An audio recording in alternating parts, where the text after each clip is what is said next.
And welcome once again to another edition of Strange Planet. Thanks as always for sticking me in your ears. Well, today's conversation is very timely. Of course, we have the announcement of a Canadian fighter pilot, Jeremy Hansen, who will be part of Artemis 2.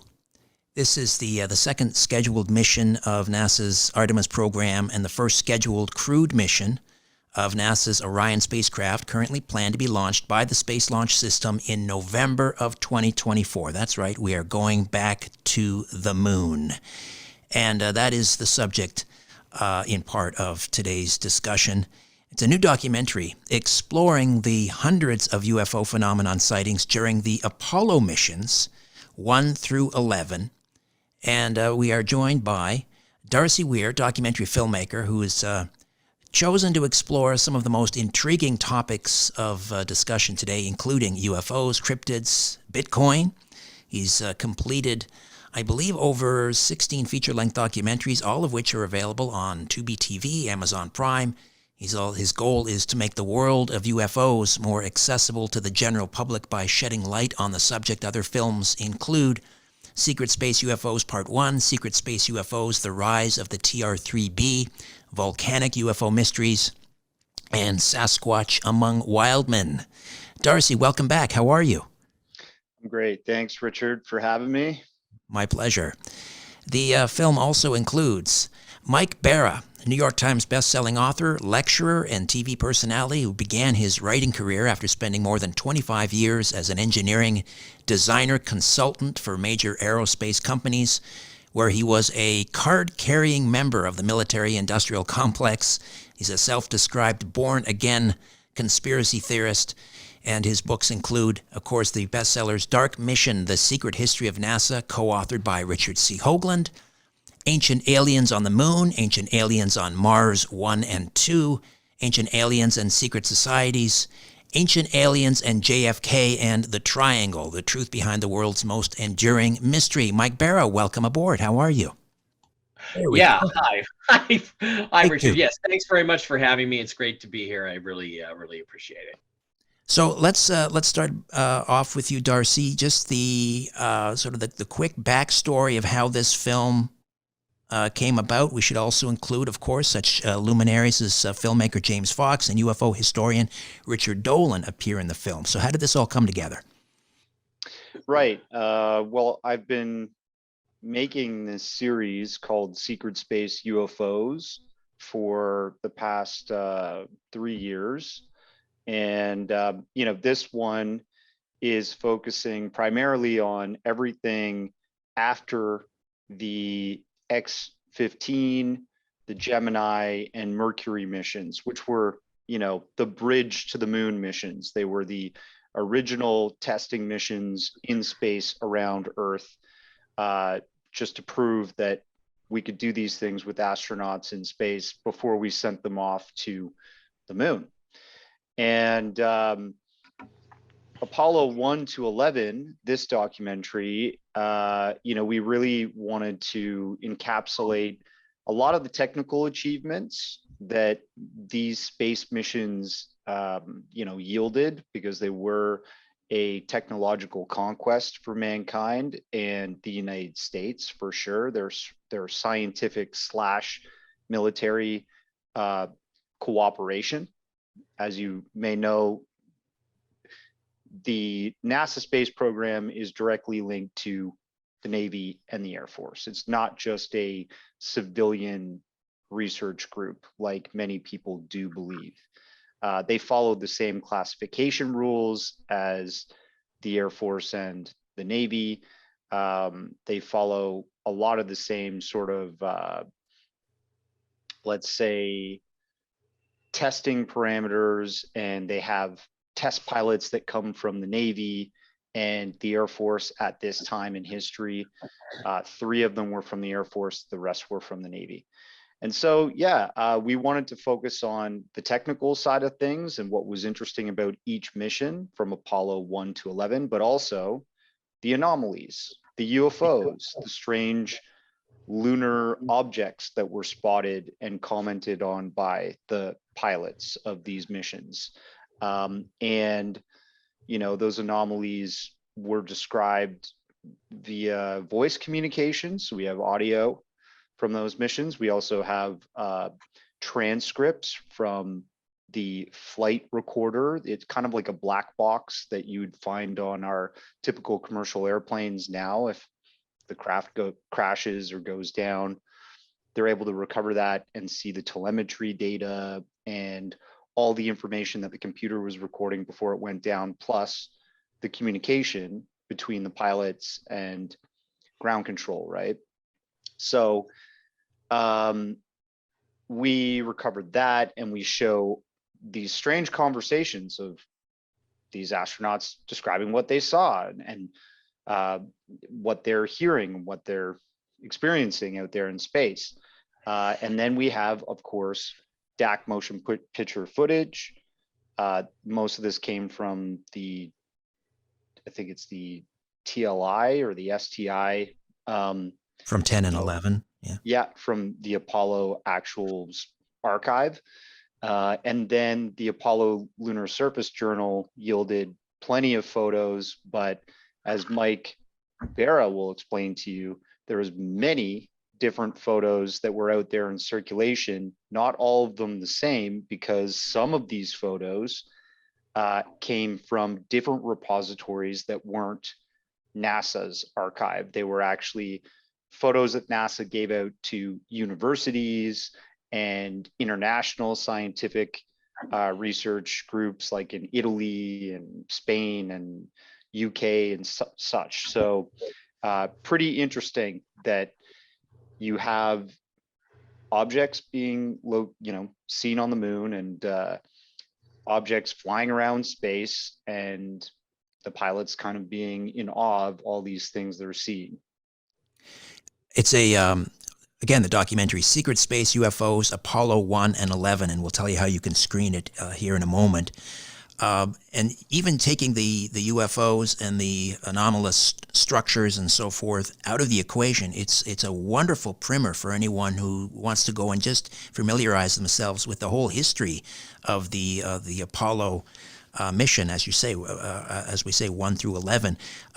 Mike, let's go back though to Apollo 1, and of course that ended in a horrible tragedy with the deaths of the three astronauts, Grissom, White, and Chaffee.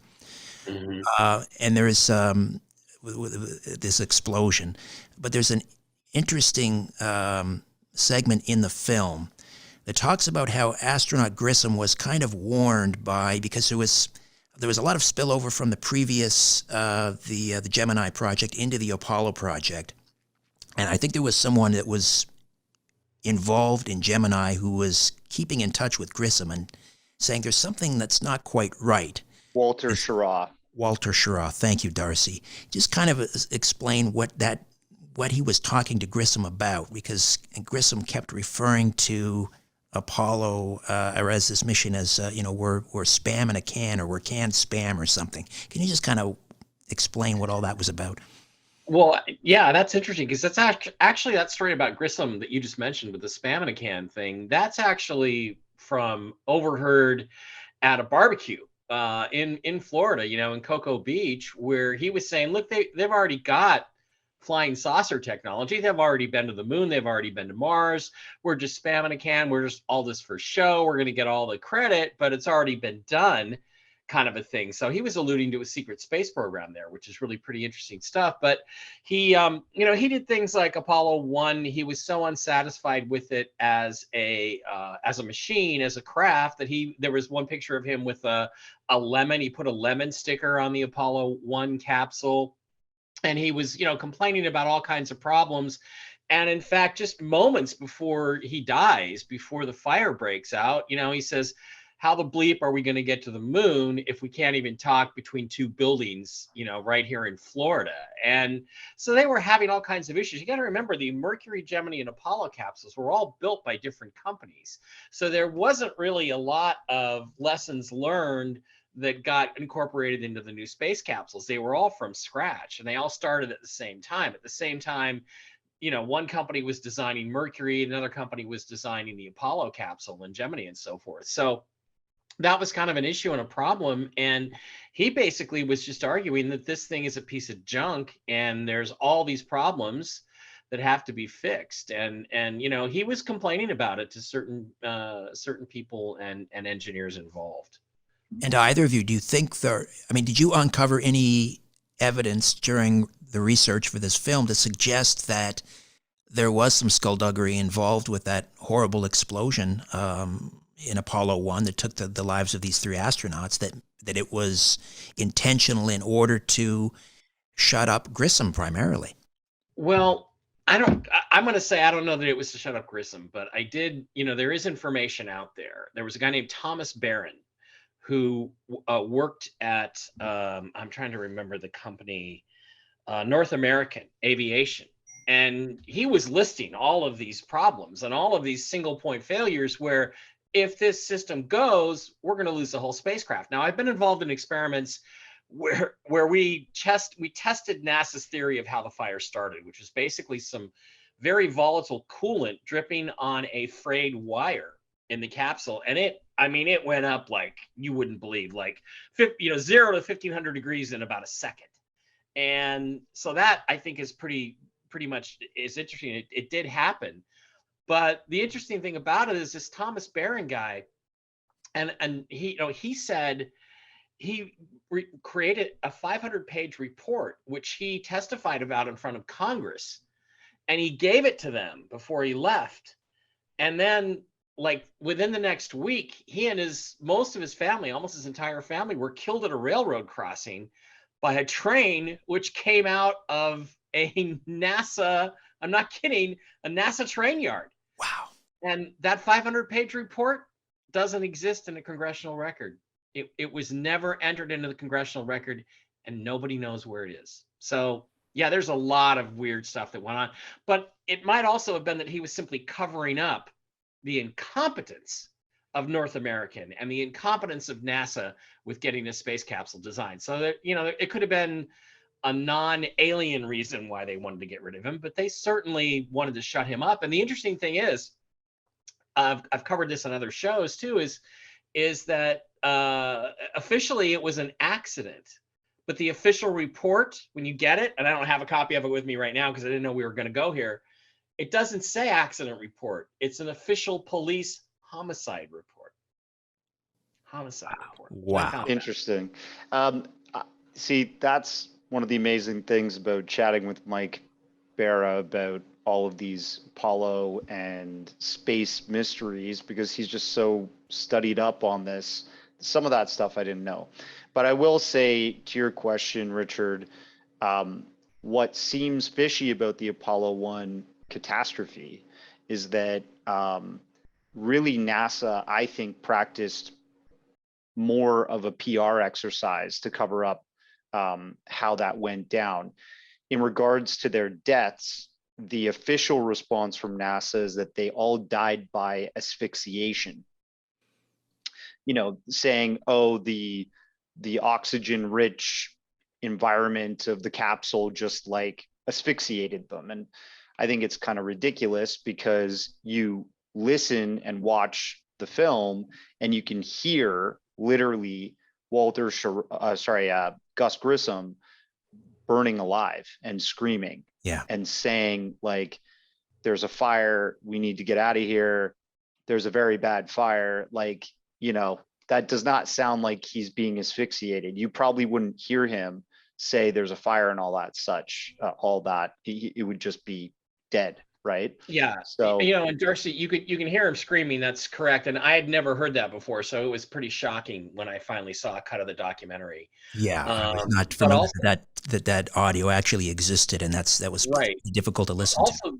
There are pictures of the suits, and the suits are badly burned. I mean, badly burned. So yeah, I think they burned to death rather than. I agree with you 100%. And I thought that was a pretty amazing thing for you to get in the documentary, because I don't think I'd ever heard that recording before. Secret Space UFOs, Apollo 1 through 11. So this idea that the Apollo mission was simply window dressing for public consumption. Meanwhile, there's this secret space program. We've been to the moon many, many times, bases on the moon and so forth, which we'll get into.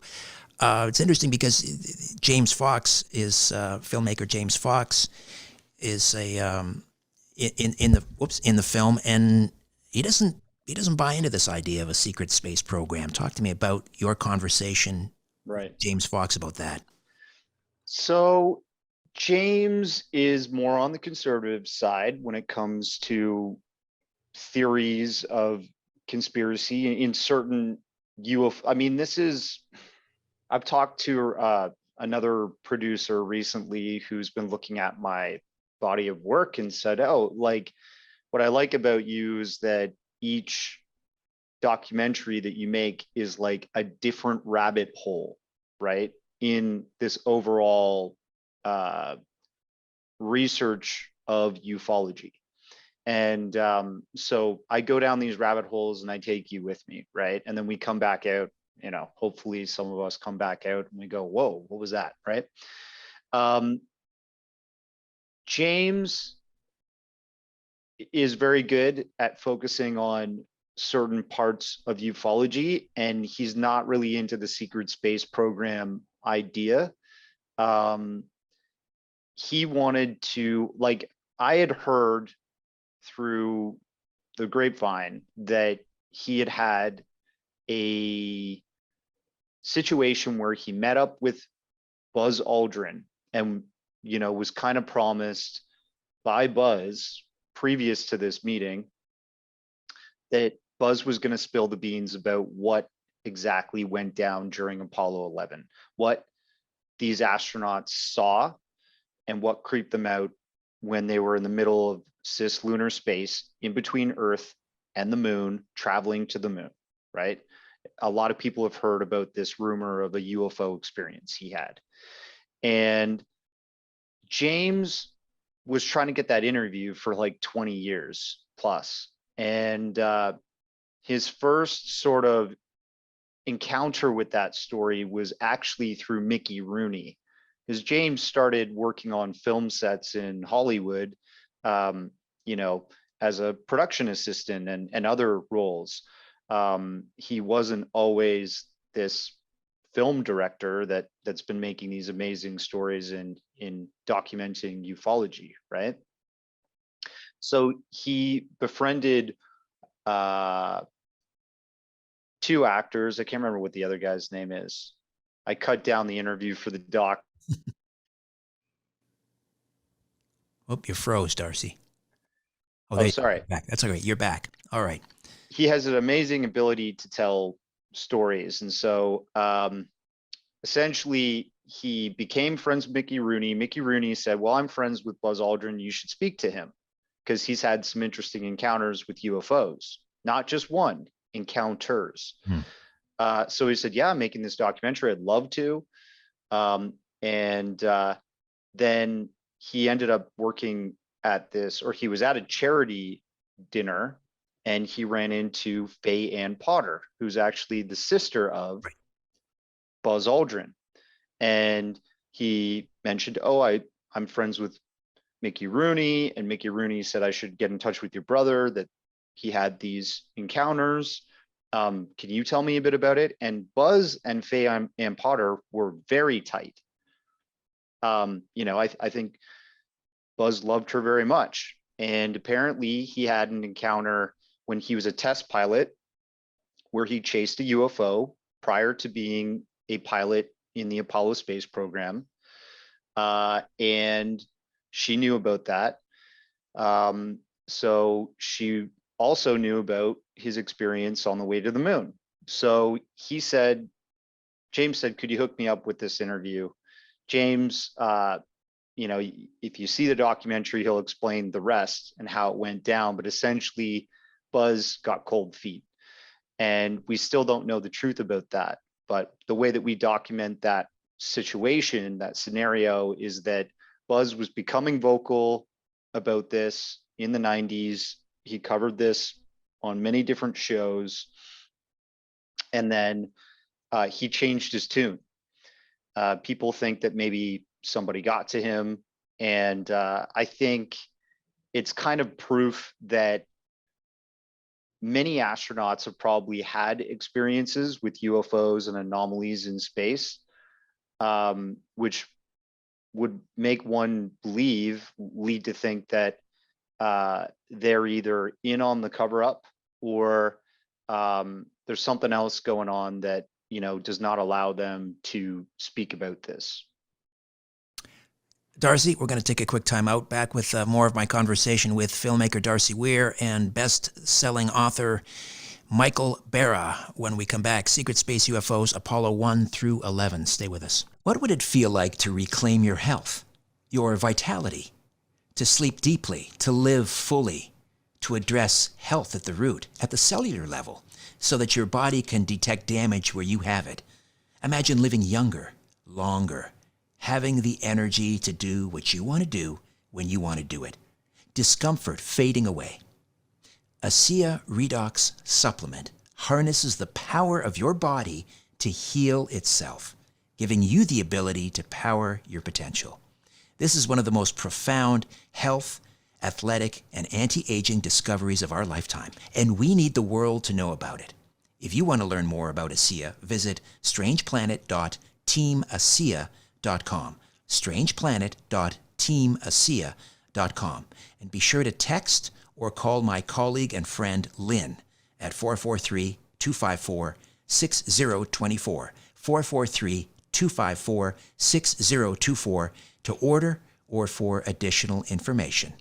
ASEA Redox Supplement. It's truly wellness redefined. Welcome back. Darcy Weir is here, documentary filmmaker, and Mike Bara, New York Times bestselling author, of course, co-author of Dark Mission, The Secret History of NASA. That was co-authored by Richard C. Hoagland.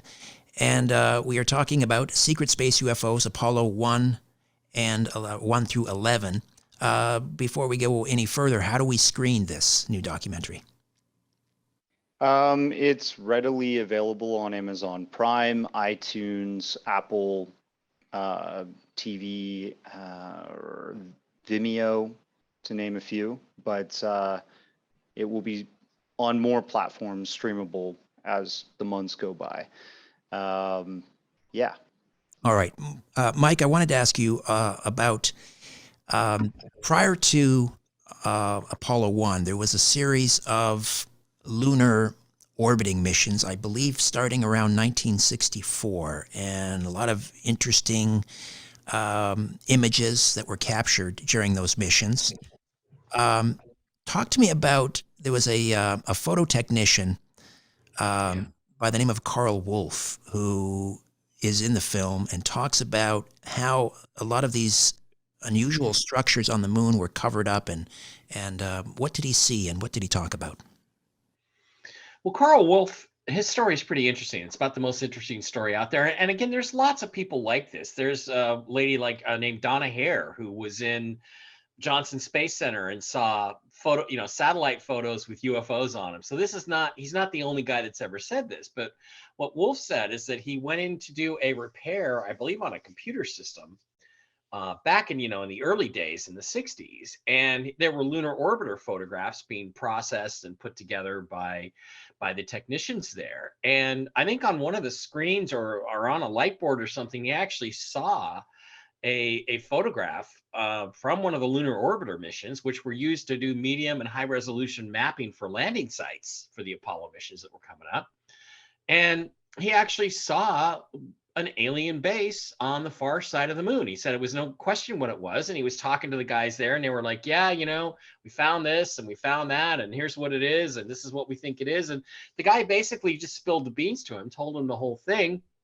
And the funny thing is, he said, well, I went home and I waited and I watched on the news every night to wait for them to announce this, and they never did, which of course they never have. And his story is, I think, completely credible, completely believable, and consistent with other people that have had similar experiences while working for the big NASA. They see stuff, and it's clearly not of this earth or not made by men, and then it never comes out and it never is revealed. So there's been a lot of shenanigans going on behind the scenes at NASA from the very beginning. Well, talk to me about either of you about the obfuscating,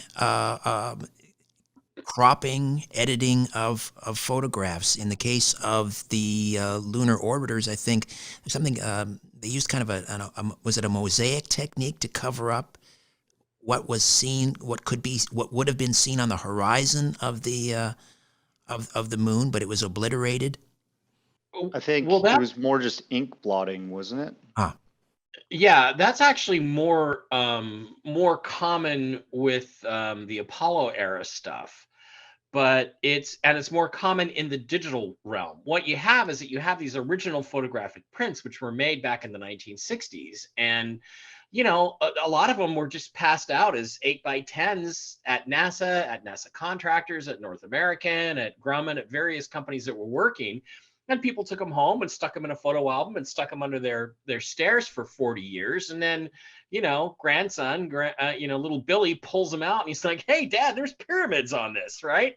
So we have a lot of that kind of stuff. And what we find is that there is this dramatic inconsistency between these earlier photographs and with the same frame numbers, so we know it's the same photograph, and what's on the web right now. And on the web, the stuff has been cleansed. You also have the Censored. testimony of people like Ken Johnston Jr., who said he walked through the photo lab one day because he'd taken a shortcut and he saw people, and this is back in the 60s and 70s, with airbrushes, and they were airbrushing the sky above the horizon of the moon, and that should be pitch black, but they were airbrushing stuff out of it, and you wouldn't do that unless you had something that was visible there that people shouldn't see, whether it was a UFO, or some people think that they're like crystalline kinds of structures on the moon, which is a theory that I support. And it's even worse with the digital stuff, because we talk about one of the frames we talk about in the documentary. We show you that when you do a histogram analysis of like the sky, it's all one color. It's all just color one, which is pure black, which means somebody set the paintbrush tool, in Photoshop to black, pitch black, and they just went over the whole thing. So you wouldn't be able to see anything in the background. And that is commonplace, especially in the digital record that NASA has out now. And they just don't look like what was on the actual photographic prints back in the day. there is also the story of a lunar orbiter. I think in the film, Mike, you describe it as sort of just going splat like a bug on a windshield. What happened? Well, that was Surveyor 4. And one of the most interesting things about Surveyor 4 was that it was coming down in an area called Sinus Medii, which means literally the sea in the middle. And that was the place that NASA was most interested in doing the first lunar landing. The problem is, I don't think they knew that these crystalline structure things were there, and they were, running along on a track, and Surveyor 4 just literally went from being in existence one split second to not being in existence, literally like a bug splatting on a windshield, as you described it. And the thing about that is if there was a failure, if there was a chemical explosion, the telemetry would have detected that, because it happens much more slowly than a speed of light radio telemetry signal. So whatever happened to it happened suddenly and shockingly. And, there's this effect called the scissors effect, which basically means if you're going fast enough, several thousand miles an hour, and you hit something solid, it's gonna deflect the radio signal pretty much instantly, and you'll just sort of blink out of existence like that. So that's a very unusual experience. And not long after that, they abandoned the idea of landing at Sinus Medii. And of course, there's lots of other reasons. There's all kinds of other photographs of that area with stuff hanging in the sky, and what looks like cities down below, and triangular shaped craters which couldn't have been formed naturally. On and on and on it goes. And basically, I think they got to look at this place and said, we can't land here if we're going to keep it secret. So they gave up on the idea of landing anywhere near Sinus Medii. So, what do you think? This orbiter struck one of these? What are they, like crystalline skyscrapers? Yeah, it's interesting. It's like a lattice work, almost like the Twin Towers Scaffolding. were, and it was a meteor shield, because you don't have atmosphere on the moon. So you have to protect, if you have a base below, you have to protect it from meteor strikes. And lunar glass is actually about as strong as steel in the lunar environment because there's no moisture in it. So the impact effect is much, much stronger. You can throw a baseball through a window on Earth, no problem, because there's moisture in the glass. There's no moisture in lunar glass. And then a vacuum environment, it takes on much, much stronger physical properties. So, and there's lots of it. In fact, NASA has talked about when they build a moon base on the moon that they're going to use lunar glass to protect those bases. They've talked about how to do this. And, as you look at these images and enhance the background, you can see the faint background of this sort of towering structure. And there's other pictures where you can see holes punched in them by meteors and things. So I think it was basically a meteor shield, which is why so many pictures of the moon, it looks like there's an atmosphere, but it's not. It's actually just the light sort of bending and refracting through these panes of let's call it glass, because that's probably what it is. You mentioned, Darcy, the black box, which is this recorder. It records the telemetry, but also it records the sort of the cockpit chatter, not for public consumption though, right? Because what people saw during those televised segments for the Apollo 10 and 9 and 10 and so forth, those were heavily scripted, right? Talk to me about that and why they did it the way they did it. Yeah, I think, with NASA, with the moon missions, most of it was a PR exercise to sort of make sure people heard, okay, we're doing this in space, but this is all we're doing. We're not seeing or doing anything, out of the ordinary. Well, it's already out of the ordinary enough, right? So it was a way of censorship to keep things scripted. And actually, in Buzz Aldrin's book, his autobiography, he describes that right in front of him, taped on the panel on the Apollo spacecraft, were actually all of his notes of verbatim speech that he was supposed to read when they had their time to speak to Capcom that was going to be on the public radio or on television. He openly admits that in his autobiography, right? And then if you also look at, the black box flight recordings, so these were the actual transcripts of what the astronauts said during the whole mission. Included was the backside of the moon, which we call the dark side of the moon. Quite often, astronauts were out of radio communication. For some reason, the communication would drop out when they went around to the other side of the moon. And that was exhibited quite well on Apollo 8. Apollo 8 was actually the first mission that the astronauts heard what we call the music on the other side of the moon. That strange whistling sound, yeah. Yeah, it's more than that. It's like kind of almost like an orchestra of whirring and wooing sort of noise. As if there's some kind of space music being played. And it kind of creeped out the astronauts because they'd only hear it on that side. And then they would come back into communication with Capcom and they'd be like, do you hear that? Do you hear that? So, we do have some of that audio, which went public, where you can actually hear the astronauts saying, Capcom, do you hear that? That was weird or whatever. But the transcripts, which were declassified 12 years after the missions were completed, that came from the DSEA, the Data Storage Equipment Recorder, which we'll call, nickname the black box flight recorder in other words, that showed their full conversation, and they would be talking about this strange, eerie music they heard on that side of the moon. And so it leads one to think, is this emanating from some kind of relic base that's down there on the lunar surface, some kind of ancient structure that's kind of in autopilot running some kind of system?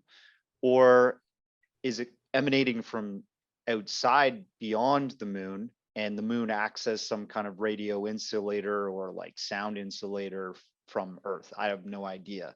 These were just things that I was pontificating in the documentary. But we see evidence that there's something strange happening on the backside of the moon.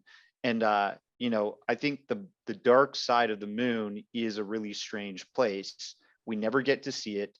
We only get to see one side of the lunar surface from any angle of the Earth.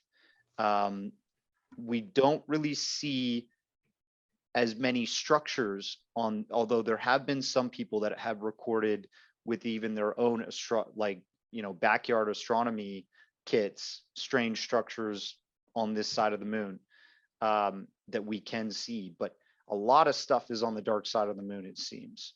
And the DSA EA, if you look at all those missions that we started seeing that side of the moon, starting with Apollo 8, we will see more and more of that testimony. Things like triangular shaped mounds, pyramids, big radar dish shaped objects type thing, and like lights that are down on the lunar surface, that type of thing that just shouldn't be there. We shouldn't hear our astronauts describing that. One of the astronauts described those lights down there as akin to campfires or something, if I remember correctly. That's right. Yeah. Campfires on the moon. Sure. Also, volcanoes that appeared to be still active. One of the astronauts described, I don't know if he mentioned plumes or smoke coming out of the volcano. Brown coloration of sand. And that's also peculiar because we're supposed to think that the moon has no coloration whatsoever. It's supposed to be just gray, so how were they able to see that from the capsule looking outside of a little window? All right, we're going to step away once again. Oh, all right, Mike. I was just saying that this glass structure stuff is going to create prismatic effects where you're going to get a lot of very, very odd colors like gray, pinks and purples and blues and oranges. And if you take the NASA photographs, even the ones that are scanned, and you simply turn up the volume on the color a little bit, you see that that's what the landing sites for the most part look like. And the same thing, a lot of astronomers are, backyard astronomers are taking pictures of the moon, and you can see all the different changes in color. And a lot of that stuff can be accounted for by the light bouncing all the way through all these panes of glass or crystal that might be covering the surface. Amazing. All right, we'll take another quick time out. Back with more of my conversation with Darcy Weir and Mike Bara as we discuss secret space UFOs, Apollo 1 through 11. Stay with us. What would it feel like to reclaim your health, your vitality, to sleep deeply, to live fully, to address health at the root, at the cellular level, so that your body can detect damage where you have it? Imagine living younger, longer, having the energy to do what you want to do when you want to do it. Discomfort fading away. ASEA Redox Supplement harnesses the power of your body to heal itself, giving you the ability to power your potential. This is one of the most profound health, athletic, and anti-aging discoveries of our lifetime, and we need the world to know about it. If you want to learn more about ASEA, visit strangeplanet.teamasea.com.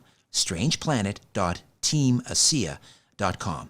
And be sure to text or call my colleague and friend Lynn at 443-254-6024, 443-254-6024 to order or for additional information.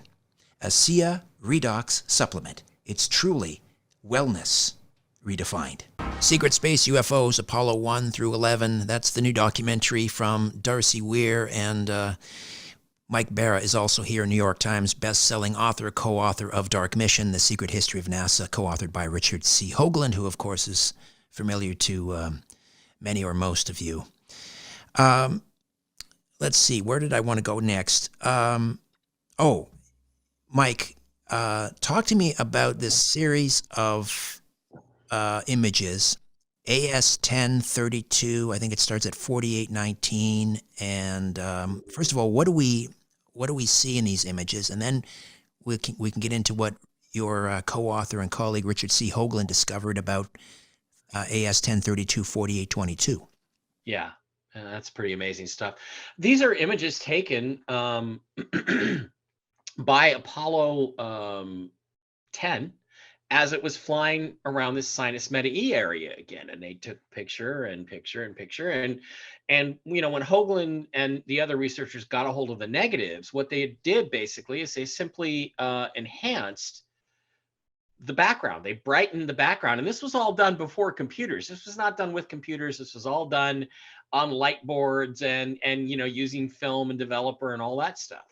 And what they saw was these lattice work of structures going, vertical and horizontal, which followed the curvature of the moon's horizon. And some people have said, oh, well, they're just scratches on the negatives or something, but they can't be, because they're all structural and they follow, again, the curvature, and they also follow the geometry of the light in the picture. So they found this on 4819, 4820, all these pictures. And then there was this one photograph that Hoagland found in a photographic catalog. It was AS10 38 4822, and it was black. It was just a blacked out thumbnail.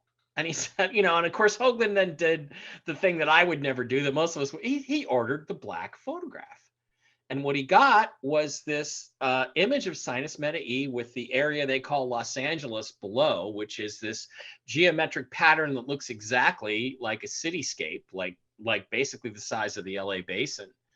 And all these objects in front of, between the camera and the spacecraft and the camera and the surface, and stuff hanging in the air. And it was really interesting. And so they said, well, let's see what we get when we order it from other archives. There were, I think, 9 different archives around the world, in Maryland, in Houston, in St. Louis, in Los Angeles, in Hawaii, in Italy, as Darcy pointed out.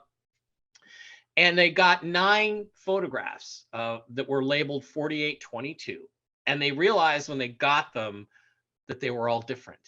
In other words, there were 9 pictures scattered around the world that had the same frame number, as if they were one picture.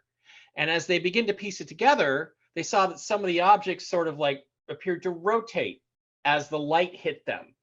And they realized, oh gosh, they must have put, because they had these Hasselblad cameras, these handheld cameras that Darcy knows a lot about. And they figured out, well, somebody probably did a power winder sequence. They put a power winder on it, and they held it down as the spacecraft went left to right, and it was click, click, click, click, click, 9 times. And in these 9 images, you see extraordinary things. You see these massive antennas on the ground that only appears in one frame as the light hits it just right. And you see this thing called the castle, which rotates and as the spacecraft moves. And you can see in one of them, you can see like a thread or a cable hanging that is securing this thing in this lattice work of structure. So it's probably the most confirmatory piece of evidence that we have that there's something there, that there is this this crystalline structure of stuff in the sky above the lunar surface in that particular area, Sinus Medii. It's really extraordinary. And if it wasn't for Hoagland being so suspicious that he ordered the same blacked out thumbnail photograph from 9 different NASA archives, we would never have. And then, gosh, someday I've got to go to his place in New Mexico, because I know he still got them, and get all 9 of those and then put them into like an animation so people can see that. That's going to be extraordinary. And that castle does look, it looks like the Disney castle, which is modeled on Mad King Ludwig of Bavaria's castle. It's got the turret. There's also the Ziggurat that just describe what that looks like, and what you found kind of something to compare it to in modern day Iraq. Yeah, it looks like a ziggurat. The ziggurat is basically sort of a stone castle they used to build in the old days, that in Mesopotamia and many other cities, they're pyramidal type structures usually, but with exterior walls, usually sloped. There's one ramp that leads up and one entrance into the interior, the Holy of Holies. And this thing fits that description exactly. It fits it perfectly, and it's on the backside of the moon, taken by Apollo 11. So it was either Michael Collins, Buzz Aldrin, or Neil Armstrong who took this handheld image in the exact center, pretty much, of the backside of the moon, or the dark side of the moon, near a crater called Daedalus. And it matches, like, feature for feature, the Ziggurat at Ur in Iraq, which is an established real structure that's been kind of reconstructed. And if you look at it, it has all the same ramps and the walls and the interior block and the single ramp leading in. And it was basically an ancient structure you created to defend something critically important, a piece of treasure, or maybe the Ark of the Covenant or something like that. And that's exactly what this thing looks like. And then as you look at that frame, 5564, you see that there's all kinds of other weird stuff all around it, because that's the real trick with this, is that any single object in isolation can be a coincidence. But when it's surrounded by other stuff, then you're saying, okay, there's a whole bunch of artificial stuff around this thing. And there's even in the upper corner of that image, there's in the side of a mountain, there's a clearly cut out square rectangular hangar, and it looks like there's a flying saucer inside of it. I mean, it's with landing gear and everything, and there's a bunch of junk around it, but it looks like somebody left the hangar door open on their flying saucer, and it's just bizarre when you look at it. And of course, when you see the new versions of NASA, the scanned versions of this frame, you don't see any of this stuff. The Ziggurat is erased. The other stuff is gone. It's not clear at all. And again, they've modified this. And I've gone back and forth with some NASA people on this for over a year, back in 2014. And the original image, which was put out by a guy named KK Samurai, that's what he called himself back in 1999. I mean, he got it from somebody who had that picture, again, in a photo catalog under his grandpa's stairs, for 40 years. It used to work at NASA. And it's the photographic version of it apparently is completely different than what's on the web right now. So we caught him again. It's like Mike had said before, these people are looking at old authentic prints from NASA in some photo album that one of their relatives who worked at NASA was given, and built throughout the years. And when they look at this, and they've actually been in tuned with the ideas out there that some of this stuff is being censored by NASA, they look at these pictures and they're like, oh my God, there's a structure there, there's a structure there. I've got to scan this and upload it. And that's apparently the story with KK Samurai. And there's many, anecdotal stories like that are out there, where people are uploading original photos that don't match the Apollo Lunar Surface Journal archive that NASA has publicly.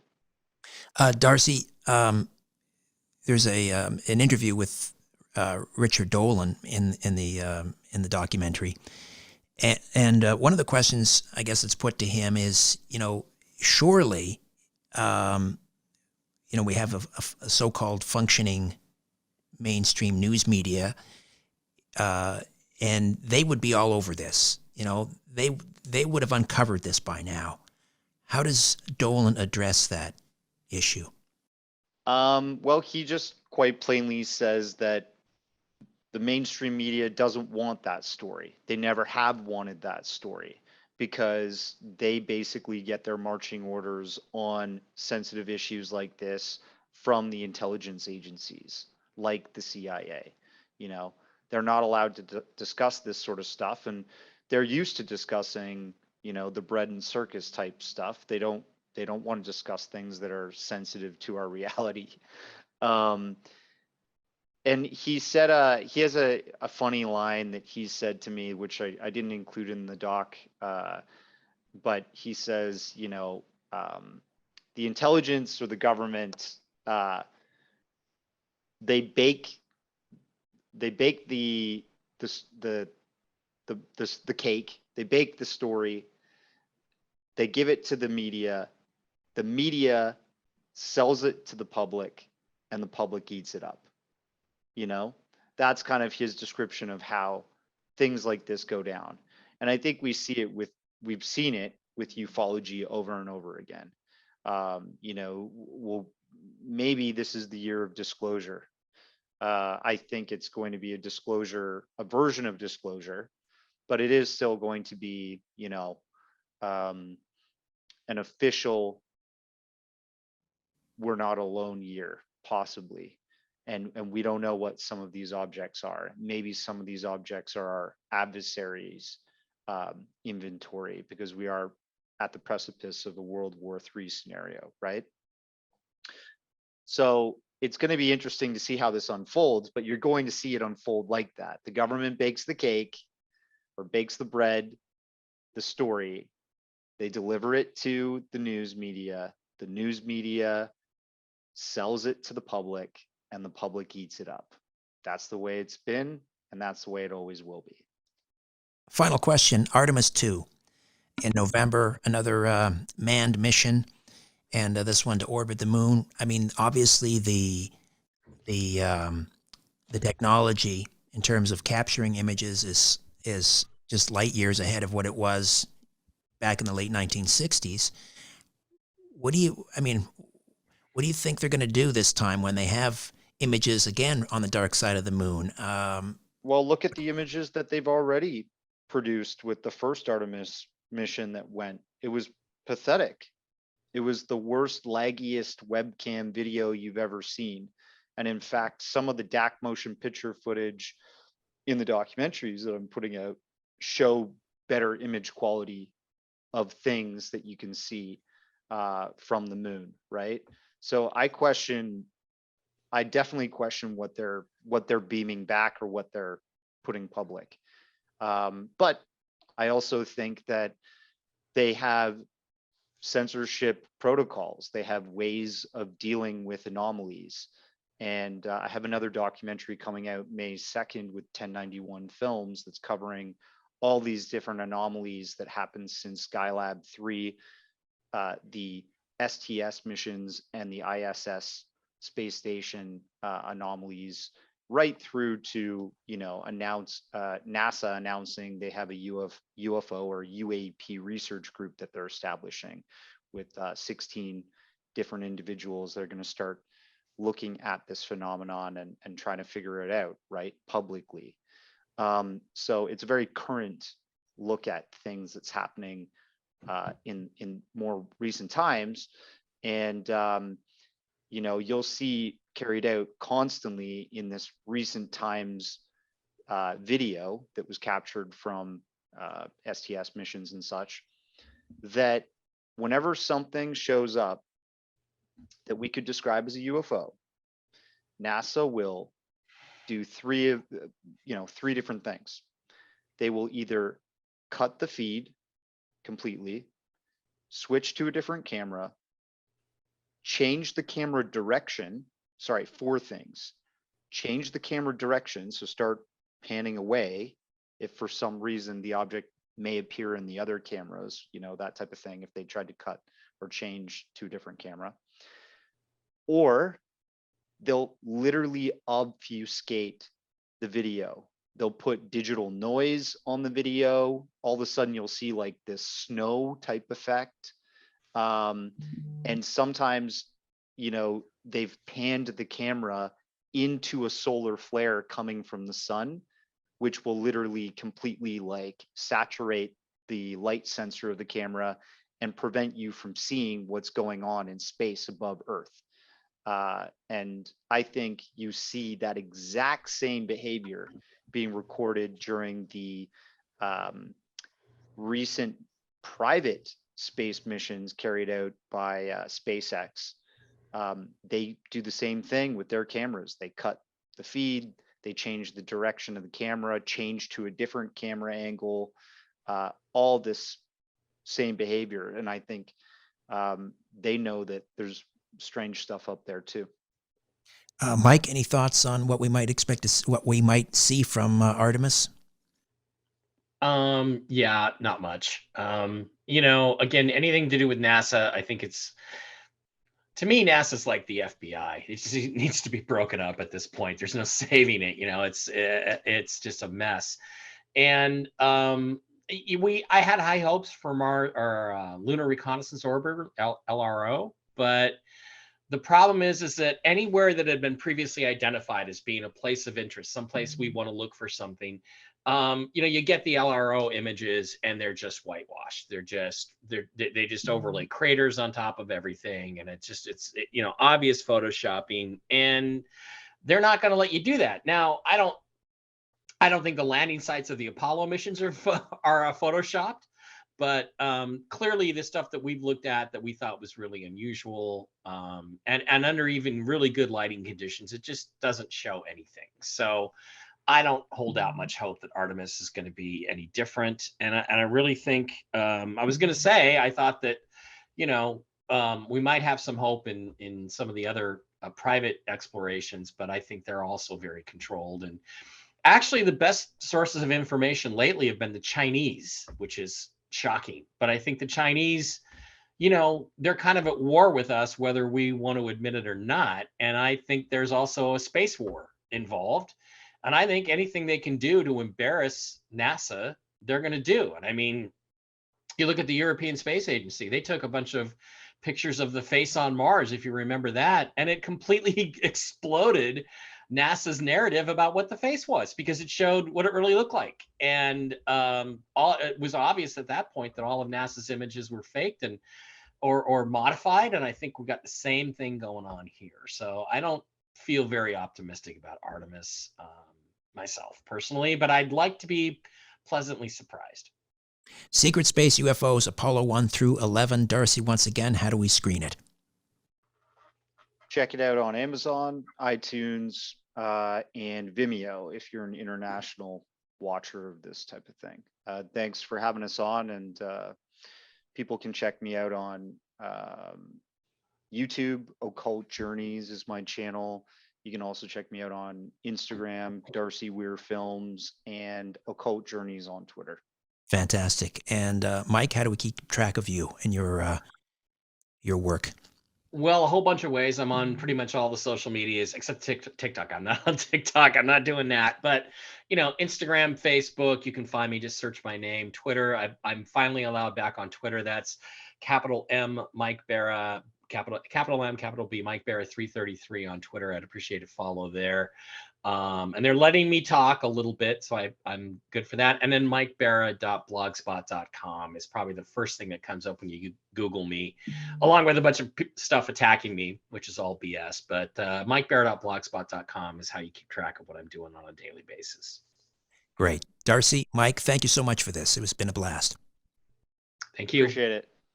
A new Richard Syrett's Strange Planet drops every Monday, Wednesday, and Friday. Subscribe at strangeplanetpodcast.com.